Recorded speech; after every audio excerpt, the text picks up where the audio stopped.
Hey, how's it going, everybody? DVG124 back with another video, and in this video I will be doing a quick review of Toy Story 5. So I just finished watching Toy Story 5 last night, and I went into the movie thinking about, honestly, this probably doesn't need to exist. Toy Story 3 was the perfect ending, and Toy Story 4, that ended with Woody and Buzz, saying goodbye. And that already felt like a pretty solid ending. Woody's arc felt complete, the emotional goodbye hit hard, and I kind of thought that was it for the franchise. But Toy Story 5 actually surprised me in a pretty big way. I walked out of the movie way more emotional than I expected to be, and that was probably the biggest shock. I wasn't expecting this level of heart from another sequel, but it really delivered. One of the biggest things that stood out to me was Bonnie's storyline.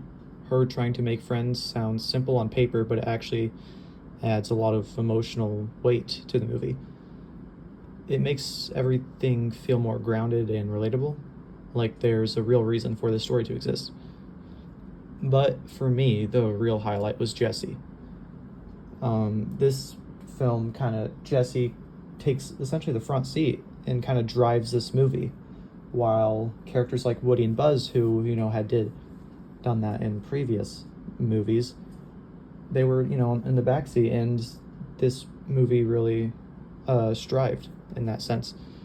But yeah, there's the scene where Jessie is talking about Emily, her original owner, and how, she felt thrown away and like she wasn't important anymore.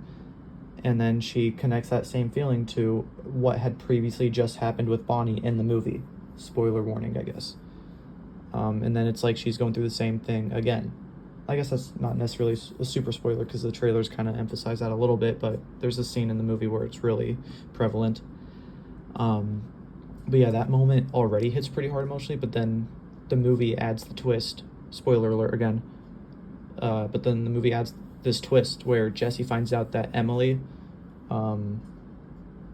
really did care about Jessie, and Emily, Jessie's original owner, named her daughter Jessie, and that, just changed everything. And, Jessie's perspective, it reframes her whole story in this really emotional way. It ties together her past and present, and honestly, it ended up being my favorite moment in the entire movie.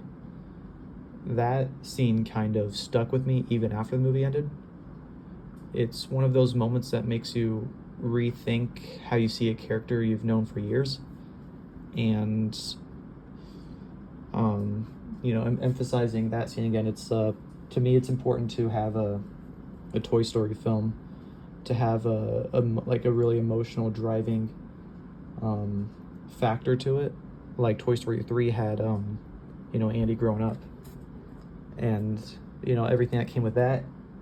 And then Toy Story 5 had that emotional lasting impact that I feel like Toy Story 4 lacked in certain ways. Although I really do like Toy Story 4, I just feel like this was just something else.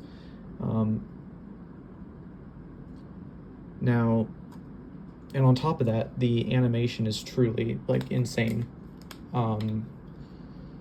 Pixar is still doing what Pixar does best. There were a lot of shots where I was just sitting there thinking how good everything looked. It's easily one of the best, but it is one of the best. It is the best animated film in the franchise. Especially some of the outside shots, some of the shots they even opened the movie with. It's like this genuinely feels like live action because they've just gotten so good at everything and the settings and all that, where it really does look live action. Because the animation is just that good. Now, it's not perfect. My biggest criticism is that some of the returning characters just don't get enough to do. There are moments where you kind of expect certain characters to play a bigger role, and they just don't really get that chance. Which a lot of the old characters that we know and love are kind of, at the most that they have to, they don't even really speak much. They are kind of just extra voices there, just kind of to say stuff, and if they do get lines, and it's They, you know, they're the extras. The other characters like Rex, Mr. Potato Head, and some of the Bonnie's toys that we've known since Toy Story 3, they are, like, extras in the playtime scenes. And there's actually a few of those, something that we didn't really get in Toy Story 4 or 3, really, where we got, like, an actual playtime scenes where it's, you know, you're really in it. But, and at times the story does drag a little bit. It's not enough to ruin anything, but you can feel it in a few sections where the pacing slows down. But even with those issues, I still really enjoyed it. And that's kind of the interesting thing about this movie, because going in, I didn't think it needed to exist at all. But by the end of it, it kind of changed my mind. Not every sequel needs to exist, but this one actually had something to say, and I think that's why it works. So, yeah, I'd probably give Toy Story 5 a 4.5 out of 5 star rating. Not perfect, but honestly way better than I expected going in. So, if that's my review for Toy Story 5, comment, like, subscribe, and I'll see you guys in the next video.